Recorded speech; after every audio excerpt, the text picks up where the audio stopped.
Elle a même dit, vous savez, je voyage beaucoup et je vous demande dans quel pays du monde l'hôpital marche mieux, ce qui a créé la surprise évidemment. Et puis mercredi, Brigitte Macron expliquait qu'elle était favorable au retour de l'uniforme à l'école. Bref, elle est sur tous les fronts, elle parle plus souvent en ce moment que le porte-parole du gouvernement, Olivier Véran. Alors Barbara, que se passe-t-il? Comment expliquer cette fièvre verbeuse de la première dame?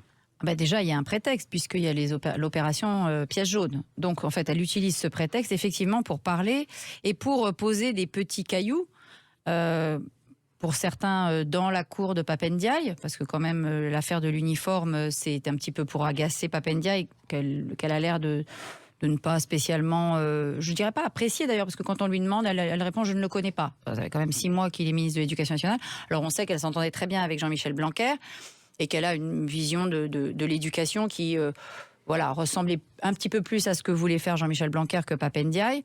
Mais elle-même, elle a une vision parfois un petit peu désuète de ce qu'est l'éducation. D'ailleurs, c'est un petit peu drôle quand elle parle de sa propre jeunesse, quand elle était en jupette bleue et où tout allait bien en uniforme. Oui, enfin, dans les lycées de jésuites, c'est sûr. Hein, là où d'ailleurs elle a toujours enseigné.